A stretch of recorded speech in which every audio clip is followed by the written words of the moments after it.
नमस्कार दोस्तों, अब हम बात करते हैं वेरिएबल्स की। तो पाइथन में जो वेरिएबल है वो जनरली कितने तरीके से हम दे सकते हैं या क्या तरीके होते हैं वेरिएबल की। अगर हम वेरिएबल की बात करें तो वेरिएबल क्या होते हैं। वेरिएबल होता है अगर हम अपने प्रोग्राम में किसी वैल्यू को स्टोर करना चाहते हैं तो ड्यूरिंग द प्रोग्राम वेरिएबल एक कंटेनर की तरह वर्क करता है जिसमें हम डेटा वैल्यूज़ को स्टोर कर सकते हैं। तो वेरिएबल जो है कंटेनर है जिसमें कि हम अपनी डेटा वैल्यूज़ को स्टोर करते हैं। और डेटा वैल्यू जो होती है वो अलग अलग तरीके से हो सकती है। नंबर भी हो सकता है, स्ट्रिंग भी हो सकता है, ठीक है। डेटा अलग अलग प्रकार का डेटा हम नए वैल्यूज़ में स्टोर कर सकते हैं। तो पाइथन में अगर हम बात करें तो पाइथन में किसी अलग कमांड के द्वारा हमें वेरिएबल डिक्लेयर करने की आवश्यकता नहीं होती, क्योंकि सबसे पहले हमें वेरिएबल को डिक्लेयर करना होता है। अगर प्रोग्रामिंग लैंग्वेज की बात करें सी सी प्लस प्लस जावा अन्य किसी प्रोग्रामिंग लैंग्वेज में, तो पहले वेरिएबल को डिक्लेयर किया जाता है, उसके बाद उसे इनिशियलाइज किया जाता है। तो उसमें वैल्यू जो है वो ट्रांसफर की जा सकती है, या ड्यूरिंग द प्रोग्राम एग्जीक्यूशन भी हम वैल्यू को बदल सकते हैं, चेंज कर सकते हैं। तो वो वेरिएबल होता है। सबसे पहले वेरिएबल देखिए, इसमें अगर हम बात करें तो variable is created the moment you first assign a value to it. जब भी आप वेरिएबल को यूज़ करते हैं, उसमें कोई वैल्यू ट्रांसफर करना चाहते हैं, तभी आप उसे बनाकर उसमें सीधा वैल्यू ट्रांसफर कर सकते हैं, ठीक है। जैसे अब एक एग्जांपल देखें हम, तो x इक्वल टू 5, ये हमने क्या किया है, एक x जो है एक x वेरिएबल है, इसमें हमने क्या किया है, इसे अलग से डिक्लेयर नहीं किया है, हमने इसे डिक्लेयर करते ही सीधा इसमें हमने जो है इनिशियलाइज कर दिया है वैल्यू को, 5 को हमने इसमें ट्रांसफर कर दिया, स्टोर कर दिया है। इसके नीचे देखा आपको जैसे y इक्वल टू जोन, तो जोन जो है ये है स्ट्रिंग, डबल इन्वर्टेड कॉमा में जो कोटेशन मार्क्स में जो हम स्ट्रिंग दे रहे हैं, वैल्यू जो कैरेक्टर्स दे रहे हैं, ये स्ट्रिंग वेरिएबल होगा, ठीक है। अब अगर हम वैल्यू प्रिंट कराते हैं प्रिंट फंक्शन से, तो x की जगह पर x 5 को प्रिंट करेगा और y प्रिंट करेगा जोन को। तो उस तरीके से हम वेरिएबल्स का यूज़ करते हैं अपने प्रोग्राम में, ठीक है। जैसे नीचे भी एक एग्जांपल है x इक्वल टू 4, ठीक है। यहाँ पर हमने एक इंटीजर जो हमने नंबर स्टोर कराया। जब हम डेटा टाइप की बात करेंगे तो हम बात करेंगे कितने प्रकार के डेटा टाइप होते हैं। तो इसमें जो नंबर हम देख रहे हैं ये इंटीजर है, इसमें हमने 4 स्टोर कराया है।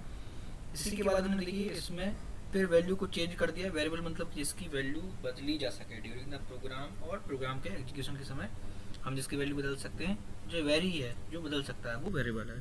तो यहाँ पर देखो आप x इक्वल टू हमने एक स्ट्रिंग यहाँ पर पास कर दी है। तो पहले इसमें 4 था, देन उसके बाद हमने क्या किया है, यहाँ पर एक वैल्यू को ट्रांसफर कर दिया। तब क्या होगा, जो x होगा वो लास्ट जो वैल्यू हमने स्टोर कराई हुई है उसको वो प्रिंट करेगा, ठीक है। आगे चलते हैं हम। अब यहाँ पर हमको ये ध्यान रखना होता है कि जब भी हम किसी वेरिएबल को डिक्लेयर करते हैं तो हमें उसे किस तरीके से डिक्लेयर करना चाहिए, उसके कुछ रूल्स होते हैं, तो उसमें हम बात करते हैं। तो देखिए वेरिएबल जो है उसका नेम पहले तो हमें कोशिश रखना चाहिए कि शॉर्ट हो, ठीक है। अगर हम मैथ्स में जैसे कि एक्स वाई जेड का इस्तेमाल करते हैं, और अगर हम कोई अलग वेरिएबल का इस्तेमाल करते हैं तो वो डिस्क्रिप्टिव होना चाहिए, मतलब कि हम उसे उसके नाम से पहचान सकें कि वो वेरिएबल हम क्यों यूज़ कर रहे हैं। जैसे जनरली ये हमने यहाँ पर एज लिया हुआ है, या कार नेम है तो इसमें हम किसी कार का नेम स्टोर करा रहे हैं, एज में हम किसी पर्सन की एज स्टोर करा रहे हैं। टोटल वॉल्यूम है, अगर हम किसी वॉल्यूम को स्टोर करा रहे हैं, ठीक है, तो वो टोटल वॉल्यूम में। तो इस तरीके से जो वेरिएबल है वो डिस्क्रिप्टिव होना मतलब चाहिए, मतलब कि आप उसके नेम से आप समझ सकें कि वो वेरिएबल हम क्यों यूज़ कर रहे हैं, ठीक है। अब इसके बाद कुछ रूल्स की हम बात करते हैं कि वेरिएबल को डिक्लेयर करने के लिए हमें कौन कौन से रूल ध्यान रखने चाहिए। तो variable name must start with a letter और अ अंडरस्कोर कैरेक्टर। जो लेटर है वो हमेशा, जो वेरिएबल है वो हमेशा लेटर से स्टार्ट होना चाहिए या अंडरस्कोर कैरेक्टर्स। मतलब कि जैसे आप यहाँ पर देख रहे हैं माई वेयर लिखा हुआ है, ठीक है, तो एम जो है वो यहाँ पर आप देख रहे हो कि जो अल्फ़ाबेट है उसी से हमारा वेरिएबल जो नेम है वो स्टार्ट हो रहा है। यह अंडरस्कोर है, यहाँ पर देख पा रहे हैं, यहाँ पर सेकेंड हमारा जो ऑप्शन है यहाँ पर हमने अंडरस्कोर का यूज़ किया हुआ है। तो स्टार्टिंग में आपको नंबर नहीं लेना है, ठीक है। सेकेंड हम बात करें तो variable name can not start with a number, आपको नंबर से किसी वेरिएबल का नेम स्टार्ट नहीं करना है। जैसे कि अगर हम बात करें यहाँ पर A2, तो एक ये वैलिड वेरिएबल नेम होगा, लेकिन 2A की अगर हम बात करें तो ये वेरिएबल नेम जो है वो इनवैलिड होगा, क्योंकि यहाँ पर हमने जो वेरिएबल का नेम है वो एक नंबर से स्टार्ट कर दिया तो नंबर से वेरिएबल का नेम स्टार्ट नहीं होता है, ये हमारा इनवैलिड वेरिएबल रहेगा। इसके बाद हम बात करते हैं तो variable name can only contain alpha numeric character. Alpha numeric मतलब कि ए जो ए से लेके जेड तक हमारे जो अल्फ़ाबेट्स हैं स्मॉल या कैपिटल लेटर्स में, उसके बाद नंबर्स और अंडरस्कोर साइन। तो हमें इन तीनों चीज़ों को कॉम्बिनेशन रखना है। अंडरस्कोर के अलावा आप किसी दूसरे सिंबल का यूज़ नहीं कर सकते, जैसे हैश, एट द रेट, इसका हमें यूज़ नहीं करना होता है। ये हमें ध्यान रखना चाहिए कि आप अल्फ़ाबेट का यूज़ करें, 0 to 9 नंबर का यूज़ करें, और स्पेशल कैरेक्टर्स में हम सिर्फ अंडरस्कोर को ही ले सकते हैं। ठीक है। अब variable name are case sensitive, ये चीज़ हमें ध्यान रखना है कि जो वेरिएबल नेम होते हैं वो केस सेंसिटिव होते हैं। जैसे यहाँ पर हमने एज को 3 अलग अलग प्रकार से लिखा है। देखो आप, एक स्मॉल लेटर्स में, एक फर्स्ट लेटर को कैपिटल लिखा है, और सारे के सारे लेटर्स को हमने कैपिटल लिखाया हुआ है। तो यहाँ पर ये तीनों एज अलग अलग प्रकार के 3 वेरिएबल होंगे। यहाँ पर तीनों वेरिएबल में हम अलग अलग वैल्यू स्टोर करा सकते हैं, और ये तीनों जो वेरिएबल हैं अपनी अलग अलग वैल्यू को प्रिंट करेंगे। तो यहाँ पर आपको यह ध्यान रखना है। तो आपका जो वेरिएबल नेम है वो केस सेंसिटिव होता है, ये आपको ध्यान रखना है। जैसे यहाँ पर हम नीचे देखते हैं, यहाँ पर हमने कुछ एग्जाम्पल लिए हुए हैं जिसमें आप लीगल जो वैलिड वेरिएबल नेम है और इनवैलिड वेरिएबल नेम हमने राइट साइड में लिए हुए हैं। जैसे आप यहाँ पर देखते हैं लीगल में, तो यहाँ पर देखो आप माई वेरिएबल जिसमें हमने जॉन को स्टोर करा है, ये वैलिड है क्योंकि हमने इसमें सिर्फ इसमें हमने कैरेक्टर्स को यूज़ किया, अल्फ़ाबेट्स को यूज़ किया है। दूसरे वेरिएबल नेम में हमने क्या किया है, माई और वेयर के बीच में एक अंडरस्कोर साइन का यूज़ किया है, ये भी वैलिड है। ठीक है। इसके बाद हमने स्टार्टिंग में ही अंडरस्कोर का यूज़ किया हुआ है, ये भी वेरिएबल वैलिड है। इसमें हमने क्या किया है, माई के बाद वी को कैपिटल किया हुआ है, तो बीच में आप स्मॉल कैपिटल्स लेटर का कॉम्बिनेशन बना सकते हैं। इसमें हमने ऑल लेटर्स को कैपिटल बना दिया है, ये भी वैलिड वेरिएबल है। इसके बाद हमने माई वेयर, लास्ट में हमने 2 जो एक नंबर यूज़ किया है। बाद में आप नंबर यूज़ कर सकते हैं, लेकिन स्टार्टिंग में आपको नंबर को यूज़ नहीं करना है। इनलीगल की बात करें हम, तो यहाँ पर 2 माई वेयर, ये देखो आप, यहाँ पर हमने नंबर का इस्तेमाल किया, तो इसलिए ये जो वेरिएबल होगा ये इनवैलिड होगा। यहाँ पर हमने हाइफन साइन का यूज़ किया, तो हाइफन साइन का आपको यूज़ नहीं करना है, आपको यूज़ करना है केवल और केवल अंडरस्कोर साइन का। और यहाँ पर तीसरे वाले जो हमने वेरिएबल की बात करें, यहाँ पर हमने क्या किया, एंड स्पेस का यूज़ किया है, तो हमें ब्लैंक स्पेस, वाइट स्पेस जिसको हम जनरली बोलते हैं, ब्लैंक स्पेस को आपको यूज़ नहीं करना है। मतलब कि कोई भी वेरिएबल नेम जो है वो बीच में उसका कोई भी स्पेस नहीं होना चाहिए, नहीं तो वो इनवैलिड वेरिएबल होगा, वो प्रोग्राम द्वारा एरर हमें दिखाता है। इसका दाम चलते हैं हम, अगर हमें वैल्यूज़ को स्टोर करना हो तो देखो आप, इसमें हम थोड़ा सा एक बात करते हैं कि यहाँ पर हम अलग अलग प्रकार से अपने जो वेरिएबल का नेम देते हैं उसमें हमें थोड़ा 2-3 प्रकार हमें यहाँ पर दिख रहे हैं। कैमल केस है, कैमल केस में क्या होता है, each word except the first start with a capital letter. जैसे हमने यहाँ पर माई वेरिएबल नेम, तो यहाँ पर माई को हमने क्या किया है, स्मॉल में लिया हुआ है, लेकिन बी वेरिएबल का वी और नेम का एन, इसे हमने कैपिटल लिया है। तो ये क्या है, आपका कैमल केस कहलाता है, जिसमें हम पहले वर्ड को तो हम स्मॉल लेते हैं, लेकिन बाकी जो वर्ड हैं उसके पहले लेटर्स को हम कैपिटल बनाते हैं, तो वो होता है हमारा कैमल केस। पास्कल केस है हमारा, जिसमें हम क्या कर रहे हैं, हर एक वर्ड के पहले लेटर को हमने यहाँ पर कैपिटल बनाया, जैसे माई का एम, वाई वेरिएबल का वी, नेम का एन, इनको हमने कैपिटल लिया हुआ है, तो ये कहलाएगा आपका पास्कल केस। नेक्स्ट है आपका स्नेक केस। इसमें हम क्या करते हैं जनरली, इसमें हम अंडरस्कोर का यूज़ करते हैं। अगर आप देख रहे हैं यहाँ पर, तो यहाँ पर हमने माई अंडरस्कोर वेरिएबल अंडरस्कोर नेम, इसका हमने इसमें वैल्यू दी है। तो ये होता है आपका स्नेक केस। अब हम बात करते हैं, अगर जो एक अलग अलग वेरिएबल्स हैं उसमें हमें एक ही सेम वैल्यू ट्रांसफ़र करनी है, तो यहाँ पर आप देख सकते हैं, या हम अलग अलग वैल्यूज़ को ट्रांसफ़र करना है तो उसकी बात करते हैं हम। तो देखिए, हम Python variable assign multiple values, variables में हमें एक साथ अगर अलग अलग वैल्यू असाइन करना है, तो यहाँ पर आप देख पा रहे हैं 3 वेरिएबल हमने एक्स वाई जेड लिए हुए हैं, और तीनों में हमने अलग अलग वैल्यू ट्रांसफ़र कर दिए। तो क्या होगा, यहाँ पर फर्स्ट वाले वेरिएबल में एक्स में ऑरेंज ट्रांसफ़र हो जाएगा, बनाना वाई में ट्रांसफ़र होगा, और चेरी जो है वो जेड में ट्रांसफ़र हो जाएगा। तो हमें क्या करना है, सीक्वेंस से आप अपने वेरिएबल्स को लेना है, उसके बाद हमें इक्वल साइन लगाना है, उसके बाद आप जो भी वैल्यू देना चाहते हैं उसे कॉमा के साथ लिस्ट करके आप कंटिन्यू में लिख दीजिए, सीक्वेंस में लिख दीजिए। तो क्या होगा, हर एक वैल्यू को अलग अलग अपने वेरिएबल के सीक्वेंस के हिसाब से ट्रांसफ़र कर दिया जाएगा। अब यहाँ पर हम एक ही वैल्यू को एक से ज़्यादा वेरिएबल में भी स्टोर करा सकते हैं या ट्रांसफ़र कर सकते हैं। जैसे यहाँ पर आप देख पा रहे हैं, x equal to y equal to z, equal to orange, तो क्या होगा, ऑरेंज की वैल्यू एक्स में भी जाएगी, ऑरेंज की वैल्यू वाई में भी जाएगी, ऑरेंज की वैल्यू जेड में भी जाएगी। तो सबसे पहले अगर इसका हम एग्जीक्यूशन करें तो क्या होगा, तो ऑरेंज सबसे पहले ट्रांसफर होगा जेड में, जेड की वैल्यू इक्वल होगी वाई के, तो जो जेड वैल्यू वाई में होगी, जो वैल्यू जेड में होगी वो वैल्यू वाई में भी स्टोर हो जाएगी, क्योंकि जेड में ऑरेंज था तो वाई में भी ऑरेंज हो जाएगा। अब वाई की जो वैल्यू है वो एक्स में ट्रांसफर होगी, तो क्या होगा, वाई में हमारा ऑरेंज है तो वही वैल्यू हमारी क्या होगा, एक्स में भी ट्रांसफर हो जाएगी। तो हम अगर एक्स बाय जेड को प्रिंट कराते हैं तो हमें आउटपुट मिलेगा ऑरेंज ही मिलेगा हमें आउटपुट। यहाँ पर हम अगली बात करें तो अभी ये जो पार्ट है अभी हम छोड़ते हैं इसको, क्योंकि ये देखो आप अनपैक कलेक्शन वगैरह है, तो यहाँ पर एक लिस्ट का हमने यूज़ किया हुआ है। ये हम बात करेंगे जब हम लिस्ट की बात करेंगे, एरे की बात करेंगे और बात करेंगे हम टपल्स की, तो वहाँ पर हम इसे अच्छे से देखेंगे। यहाँ पर अभी इसका हम ज़्यादा कुछ जिक्र नहीं कर रहे हैं, ठीक है, वहाँ पर हम इसे डिटेल में समझेंगे। अब बात करते हैं हम आउटपुट वेरिएबल्स की। तो आउटपुट वेरिएबल जनरली प्रिंट जो हमारा होता है, प्रिंट फंक्शन जनरली यूज़ किया जाता है आउटपुट वेरिएबल्स के लिए।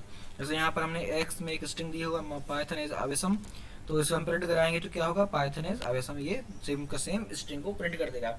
अब इसमें हमने क्या किया है, यहाँ पर हमने पाइथन को एक एक्स वेरिएबल में, इसको वाई वेरिएबल में, अवेसम को जेड वेरिएबल में स्टोर कराया। इसके बाद हमने प्रिंट लिया और प्रिंट में x plus y plus z कर दिया, तो क्या होगा, यहाँ पर भी पाइथन इज अवेसम प्रिंट होगा। लेकिन यहाँ पर चूंकि हमने जो स्ट्रिंग लिया हुआ है, यहाँ पर तीनों स्ट्रिंग कंटिन्यू प्रिंट होंगे, यहाँ पर कोई भी स्पेस नहीं आएगा, ठीक है। तो इस तरीके से हम यहाँ पर प्लस साइन का यूज करके भी अलग अलग वेरिएबल्स को भी यहाँ पर हम प्रिंट करा सकते हैं, ठीक है। तो स्ट्रिंग को जनरली हम कॉन्केटेनेशन कहलाता है, ये अगर हम अपनी स्ट्रिंग को जोड़ देते हैं आपस में तो ये कॉन्केटेनेशन कहलाता है।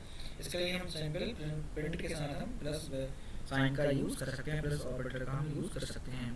अब बात करते हैं हम इनके स्कोप की। तो यहाँ पर बेसिकली दो प्रकार के वेरिएबल होते हैं, इनका स्कोप की बात करें, दो स्कोप होते हैं।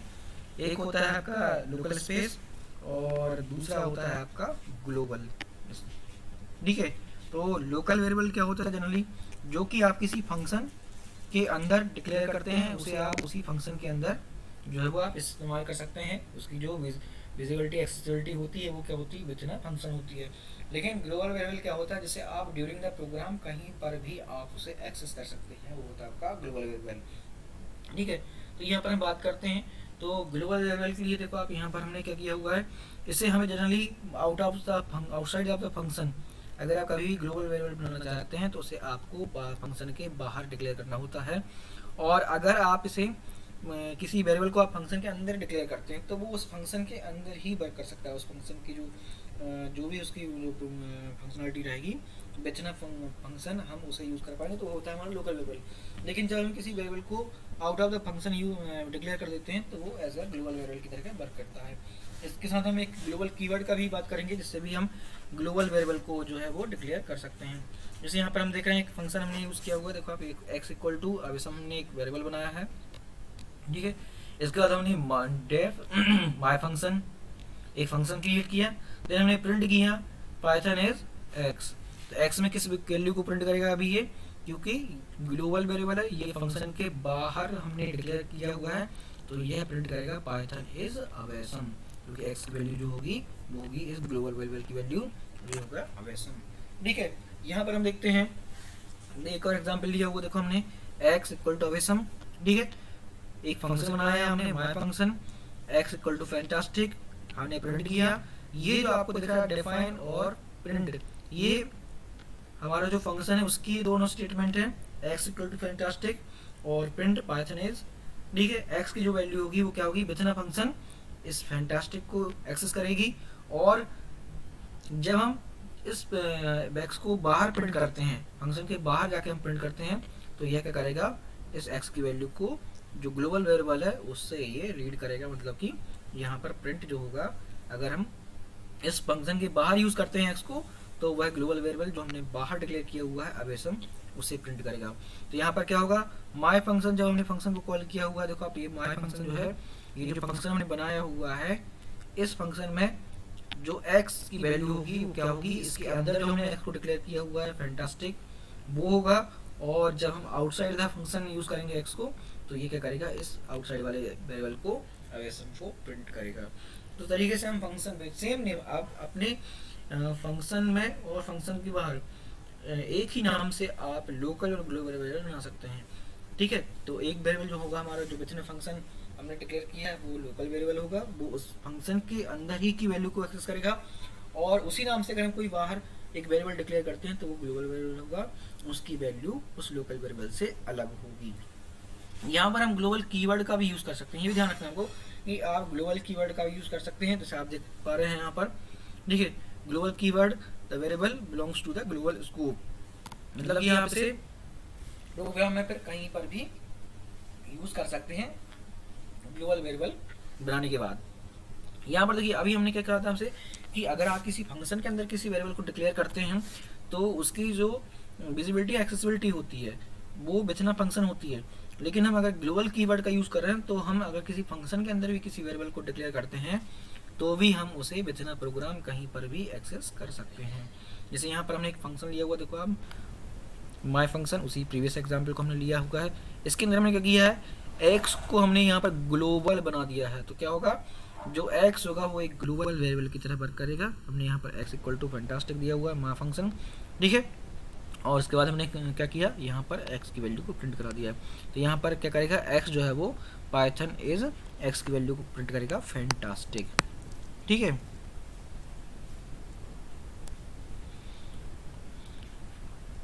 Also use the global variable keyword global keyword if you want to change a global variable inside a function, ठीक है। तो आप क्या कर सकते हैं, ग्लोबल कीवर्ड के जरिए आप बिना फंक्शन भी ग्लोबल वेरिएबल को बना सकते हैं। To change the value of global variable inside a function, refer to the variable by using the global keyword। तो अगर आप चाहें ग्लोबल वेरिएबल की वैल्यू को बदलना है आपको, तो आप क्या कर सकते हैं, ग्लोबल कीवर्ड का भी आप यूज़ कर सकते हैं। जैसे यहाँ पर हम देख रहे हैं, यहाँ पर हमने क्या किया है, एक्स इक्वल टू अवेसम का यूज़ किया हुआ है। ये क्या है आपका ग्लोबल वेरिएबल, क्योंकि हमने इसको आउटसाइड द फंक्शन यूज़ किया हुआ है। इसके बाद हमने एक फंक्शन बनाया हुआ है माई फंक्शन, ठीक है। इसके बाद हमने ग्लोबल एक्स को लिया हुआ है। इस एक्स में हमने क्या किया, फैंटास्टिक स्टोर करा दिया है। फिर हमारा जो फंक्शन है उसको हमने कॉल किया हुआ है और हमने यहाँ क्या कर रहे हैं, पाइथन इज एक्स। तो एक्स की वैल्यू क्या होगी, पहले तो हमने क्या किया हुआ है, एक्स इक्वल टू अवेसम लिया हुआ है। तो जो हमारा वेरिएबल है वो आपका ग्लोबल वेरिएबल होगा, ठीक है, आउटसाइड द फंक्शन, उसमें अवेसम स्टोर होगा। लेकिन हमने क्या किया, बाद में इसे हमने फंक्शन के अंदर लेकर इसकी वैल्यू को बदल दिया है। तो अब क्या होगा, जो एक्स की वैल्यू होगी वो अब इस जो हमने ग्लोबल कीवर्ड के बाद हमने जो वैल्यू स्टोर की आई है एक्स में, ठीक है, तो इसे ओवरराइड कर देगा, इसे चेंज कर देगा ये, और अब ये प्रिंट करेगा पाइथन इज फैंटास्टिक, ठीक है। तो ये हम इस तरीके से ग्लोबल कीवर्ड की सहायता से हम क्या कर सकते हैं, अपने ग्लोबल वेरिएबल को चेंज भी कर सकते हैं। बिना फंक्शन हम ग्लोबल कीवर्ड से अपने वेरिएबल की वैल्यू को या ग्लोबल वेरिएबल की वैल्यू को जो हम वो चेंज भी कर सकते हैं। लेकिन अगर हम यहाँ पर ग्लोबल वेरिएबल को इस्तेमाल नहीं करते, यहाँ पर हम ग्लोबल एक्स नहीं लिखते, तो क्या होता, यहाँ पर अगर हम माई फंक्शन की बात करें तो यहाँ पर क्या करता है, ये इसकी वैल्यू को प्रिंट करता फैंटास्टिक, और बाहर वाला जो प्रिंट होता है वो प्रिंट करता हमारा अवेसम, ठीक है। तो आगे हम चल के बात करेंगे आपसे डेटा टाइप की बात करेंगे कि डेटा टाइप कौन कौन से होते हैं, ठीक है, किस तरीके से हम इन्हें यूज़ करते हैं प्रोग्राम में। तो आज के लिए इतना ही, धन्यवाद।